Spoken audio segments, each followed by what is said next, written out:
We all know Titanic for her tragedy and the remarkable stories from her sinking. Many of us know Titanic for her luxurious passenger accommodations or her unique outward beauty.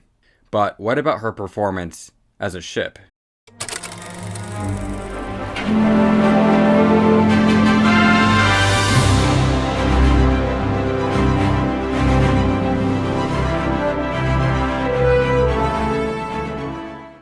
In 1907, the White Star Line began discussing with shipbuilding firm Harland & Wolff a plan to build a trio of massive ocean liners which, together, could provide a reliable weekly transatlantic service between New York and England, and keep their passengers comfortable and happy while doing so. These three ships would become the Olympic class. Olympic was to be built first. Alongside Olympic, and just slightly behind, was Titanic. Following them would be the third ship, Britannic. Of course, Titanic was lost in a tragic accident long before she could ever fulfill her role as part of the feat of engineering and organization that is the elusive weekly transatlantic service. So she doesn't have a proven career to look at. But we do know a lot about Titanic's design, and we do have the benefit of looking at Olympic's long career. So in this video, we will be discussing whether Titanic and her sister ships, Olympic and Britannic, were good ships, from the perspective of their owners, White Star Line, and their passengers. First, let's consider speed. The Olympic-class ships had 2 expansion steam engines and 1 steam turbine, which drove 3 propellers. This arrangement was most efficient for operating Titanic and her sisters at a cruising speed of about 21 knots. Fast enough to maintain that weekly schedule, but without aiming to shave a few hours off the crossing time. The Olympic class also crossed the Atlantic efficiently. In an early test of Olympic's fuel efficiency, she sailed an average of 21.7 knots for 5 days and 15 hours, burning just 3,540 tons of coal. Out of context, these numbers don't mean much, but it equates to 1.25 pounds per horsepower per hour, which was efficient in 1911. To put this into perspective, White Star Line's much smaller RMS Oceanic consumed approximately 450 tons of coal per day while cruising at 20.5 knots. Olympic, which could carry nearly 50% more passengers than Oceanic while traveling faster, burned about 630 tons of coal per day, which is only about 40% more than the much smaller Oceanic. Olympic and Titanic were the biggest ships in the world when they entered service, and not by a small margin. The next biggest ships, the speedy Lusitania and Mauretania of the Cunard Line, were about 32,000 gross register tons each, compared with Olympic, which is about 45,000 gross register tons. In other words, Olympic was about 50% larger than the next largest ship in the world. That was valuable in and of itself because of the publicity that it generated for the White Star Line. But more importantly, it meant that the Olympic-class ships could carry more passengers and offer those passengers better accommodations. The ship's maximum passenger capacity actually varied, depending on the configuration. Some cabins were interchangeable between first and second class on one end, or between second and third class on the other. This flexibility meant that she could adjust to market demands, which changed between seasons and over the years. Her maximum passenger capacity was somewhere around 2,450, but of course the ship would rarely be at full capacity. Still, she wouldn't have to sail at full capacity in order to be profitable. The Olympic-class ships were profitable in part because their comfortable and often luxurious accommodations commanded a premium when booking passage. But for those who could afford it, the extra cost of sailing on the Olympic class was worth it. All third-class passengers had their bunks in a cabin, rather than in a large open bunk room. This is arguably what made them third class rather than steerage passengers. It sounds like a basic thing, but for those traveling in the lowest class in this era, it was above and beyond the norm. In fact, the Olympic class itself was almost built with these large, open dormitory-style accommodations for men traveling in third class, until it was decided to eliminate this type of berth altogether. It doesn't mean that those traveling in third didn't have bunkmates. They usually did, unless traveling with their families, but not in large communal spaces with dozens or hundreds of other passengers. Titanic had some larger rooms with as many as 10 berths for single men in third class. Beyond their cabins and dining saloons, all three classes had access to various public spaces. Each class had their own smoke room and lounge, or general room in the case of the third class, and their own promenade deck. Second class additionally had a library for its passengers. First class had all of these features, plus many more.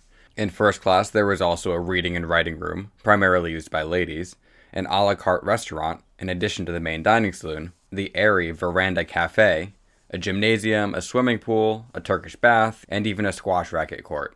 Famously, even the stairwells were noteworthy public spaces in and of themselves. Passengers aboard Olympic-class ships also had access to the very best wireless service available at sea. It's not that the wireless Marconi service, through which passengers could send messages to people ashore, was uncommon aboard ship.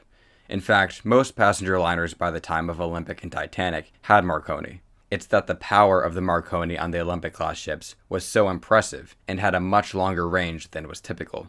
For a charge of 12 shillings 6 pence, a passenger on Titanic could send a 10-word message as far as 1,000 miles away. This meant that messages could be sent to more places, or be relayed to shore faster. Passengers could send a longer message for an extra 9 pence per word. The Marconi on board also meant that the ship could receive abbreviated news from ashore, which would be printed and made available to passengers. Being at sea no longer meant isolation from the rest of the world for a week. All this is to say that the Olympic-class ships offered accommodations above and beyond to all their passengers, with only a couple of exceptions. This is especially true for the second and third classes. But amenities aren't the only factor in comfort at sea. If the ship is rolling and pitching so much that you can't use the gymnasium, or you're too sick to eat the delicious meals, then you probably won't write home to your family that your voyage is very comfortable. So how did the Olympic-class ships handle at sea? For starters, they didn't have the major vibration issues which plagued their Cunard Line rivals Lusitania and Mauretania. It was so bad aboard Lusitania and Mauretania that there were certain areas of the ship which were practically uninhabitable at times. The Olympic class did not have this problem. Chalk it up to the Olympic class being an overall conventional design, as opposed to the more innovative Cunarders, which were designed with speed as a priority. By all accounts, the Olympic class ships were steady as rocks in fair conditions. Given their size, this isn't surprising. The flared bow design encouraged the ship to ride over the waves rather than crash through them, which may have been more comfortable for some passengers, and served to keep the sea spray from soaking the decks, and therefore allowing passengers to be outside in a wider range of sea conditions. Fresh air is a tremendous remedy for seasickness. The Olympic-class ships were large and designed for comfort, but that doesn't mean that the voyages couldn't be rough. The open Atlantic Ocean can make any ship in the world roll and pitch to the great discomfort of passengers. Olympic size did not make her immune, as was proven on one January voyage early in her career. The conditions were such that her towering bow rose completely out of the water and crashed back down into the trough of a wave on the other side. Water swamped Olympic's bow, tearing off a hatch cover and damaging equipment on the deck. Such conditions where the ocean water broke over the bow were exacerbated on the Olympic-class ships by the inclusion of a well deck in their design. This is the lower deck between the bow and the superstructure. Exposed well decks like these could quickly accumulate large volumes of water in bad sea conditions, and all that extra weight relatively high up on the ship could make the ship roll even more. But January is a notoriously bad time to be on a ship in the North Atlantic. Most of the time, the movement of Olympic and her sisters would have been fairly solid and at times even imperceptible. On Titanic's maiden voyage, Francis Brown, known for his famous onboard photographs of Titanic, was in the first-class dining saloon, seated with some of his fellow passengers, when the ship was anchored in Cherbourg, France. The group was wondering aloud if Titanic had left Cherbourg yet, but they decided that it must not have, since they couldn't feel any vibrations or motion.